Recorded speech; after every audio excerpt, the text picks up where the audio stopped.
నూలులో శతాబ్దాల గౌరవం, పట్టు పరంపరకు ప్రతీక, సంప్రదాయానికి శాశ్వత చిరునామా సఖీ. 7 ఏళ్ల వయసు, ఆడుకోవాల్సిన వయసులో ఆ పసి మొగ్గను కామాంధుడు చిదిమేశాడు. రేపటి ఆశలను పూర్తిగా సమాధి చేసి పాడేశాడు. కానీ ప్రకృతి ధర్మం వింతైంది. పాపం పండితే శిక్ష తప్పదు అని ప్రకృతి నిరూపించింది. పాపను చంపిన పాపానికి లోకం చీత్కరించుకుంటున్న వేళ ఆ నరరూప రాక్షసుడు తన పాపాన్ని తనే మోయలేక తనువు చాలించాడు. అటు పాప అంత్యక్రియలు జరుగుతుంటే ఇటు పాపాత్ముడి ప్రాణాలు గాల్లో కలిశాయి. ఆ పసి ప్రాణం గాల్లో కలిసిపోయిన రోజే ఆ కిరాతకుడి ప్రాణం కూడా గాల్లోనే కలిసిపోయింది. అభం శుభం తెలియని చిన్నారిని చిదిమేసిన ఆ రాక్షసుడు చివరికి దిక్కులేని చావు చచ్చాడు. చట్టం శిక్షించేలోపే దైవం వాణ్ణి శిక్షించింది. పసిపాపకు కన్నీటి వీడ్కోలు ఒకవైపు పలుకుతుండగానే ఈ కామాంధుడు, ఈ రాక్షసుడు, ఈ సైకో శవమై కనిపించాడు చెరువులో. అన్నమయ్య జిల్లా మదనపల్లిలో జరిగినటువంటి ఘోరం రాష్ట్రం మొత్తాన్ని ఒక్కసారిగా ఉలిక్కిపడేలా చేసింది. కేవలం 7 ఏళ్ల వయసున్న చిన్నారి రిషిక ప్రియపై జరిగిన అఘాయిత్యం, ఆ తర్వాత హత్య మానవత్వానికి మాయని మచ్చలా మిగిలిపోయింది. ఆడుతూ పాడుతూ ఉండాల్సిన చిన్నారిని కామాంధుడు కులవర్ధన్ చిదిమేశాడు. దారుణ ఘటన తర్వాత ఆ తల్లిదండ్రుల గుండె కోతను చూడలేక ప్రతి ఒక్కరు కూడా కన్నీళ్లు పెట్టుకున్నారండి. చిన్నారి రిషిక ప్రియ అంత్యక్రియలు స్వగ్రామమైన కడప జిల్లా వీరబల్లి మండలం రాగిమానుదిన్నపల్లిలో జరిగాయి. బంధువులు, స్థానికులు, చుట్టుపక్కల గ్రామాల ప్రజలు వేల సంఖ్యలో అక్కడికి వచ్చారు. ఆ చిన్నారికి కన్నీటితో వీడ్కోలు పలికారు. పసిపాపను మట్టిలో కలుపుతుంటే ఆ తల్లిదండ్రుల రోదనలు నిజంగా మిన్నటిపోయాయి. మొన్నటి వరకు కూడా ఆడుతూ పాడుతూ సరదాగా కనిపించింది. ఆ రోజు స్కూల్ లేదు. శివరాత్రి తెల్లారితే సోమవారం రోజు స్కూల్కి సెలవు ఉండటంతో ఆమె సాయంత్రం 4 గంటల సమయంలో అక్కడ సైకిల్ తొక్కుకుంటూ ఎంతో ఉత్సాహంగా సంతోషంగా ఆడుకుంటున్నటువంటి ఆ పసిపాపను ఇంట్లోకి తీసుకువెళ్ళి కులవర్ధన్ అనేటువంటి నరరూప రాక్షసుడు అత్యాచారం చేసి దారుణంగా చంపేసి ఆ వాటర్ డ్రమ్లో పడేశాడండి. పోలీసులకి కంప్లైంట్ చేశారు. ఫస్ట్ వాళ్ళ తల్లి వచ్చింది, వెతికింది, కనిపించలేదు. ఫ్రెండ్స్ ఇంటికి వెళ్ళిందేమో అని చెప్పేసి వెతికారు, కనిపించలేదు. అందరూ కూడా వెతికి అలసిపోయి పోలీసులు కంప్లైంట్ ఇస్తే పోలీసులు కూడా వెతికితే మొదట కనిపించలా.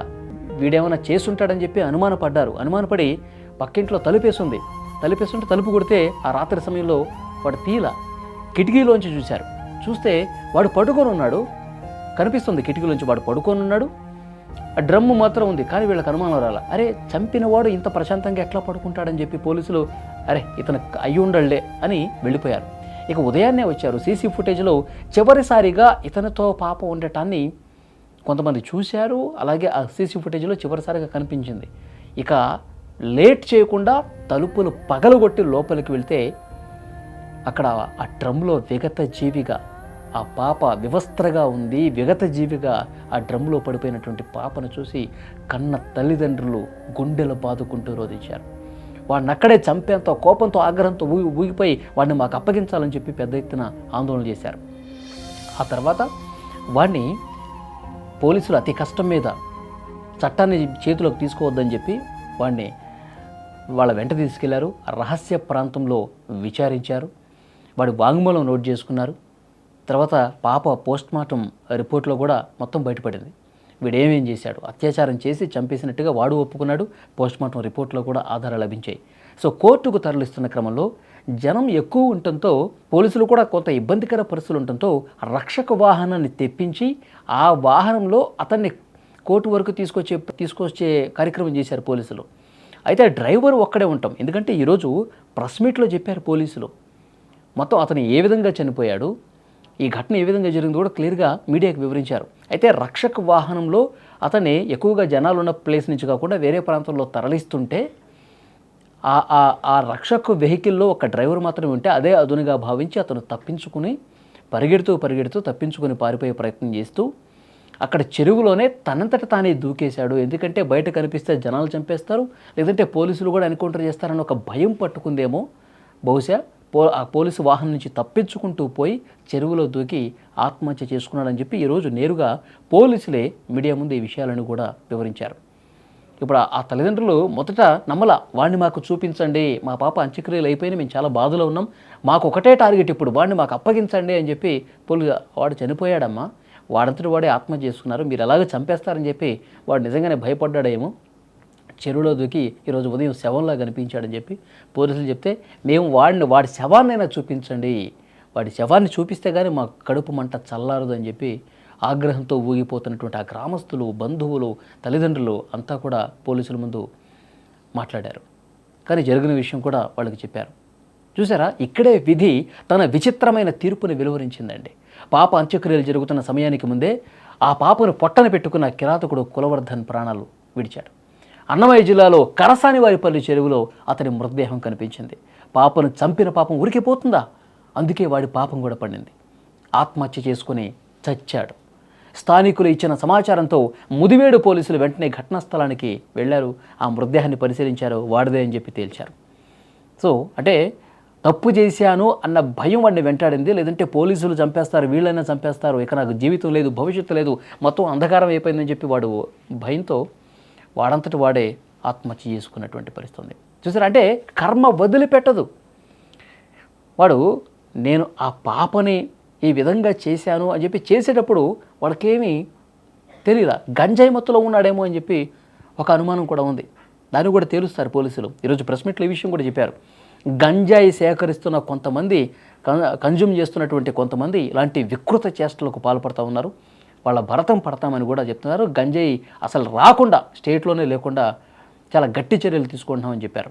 గంజాయి మత్తులో, మద్యం మత్తులో ఒళ్ళు తెలియకుండా ప్రవర్తించే ఇలాంటి కామాంధులు, రాక్షసుల్ని, సైకో వెధవల్ని పూర్తిగా శిక్షించాలి. కానీ శిక్షించే లోపే వాళ్ళే ప్రాణాలు తీసుకుంటా ఉన్నారు. సో డెఫినెట్గా తల్లిదండ్రులు ఇంకా ఆవేదనలో ఉన్నారు.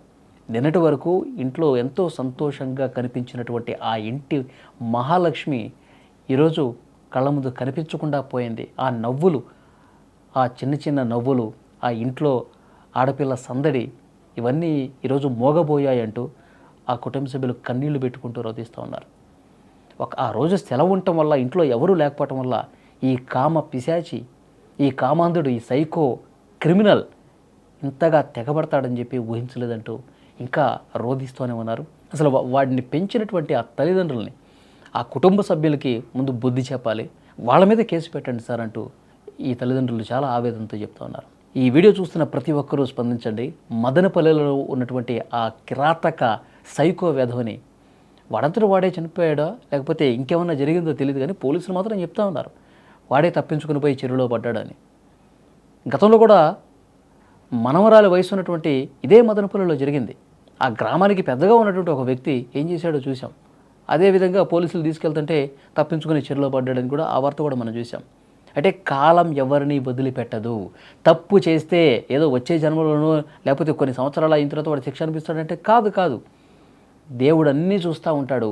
తప్పు చేస్తే ఇన్స్టెంట్గా వాడికి ఆ తప్పుకి శిక్ష వేస్తున్నాడని కూడా అక్కడ స్థానికులు చెప్తా ఉన్నారు. తప్పకుండా మీ అభిప్రాయం కూడా కామెంట్ రూపంలో తెలియజేయండి.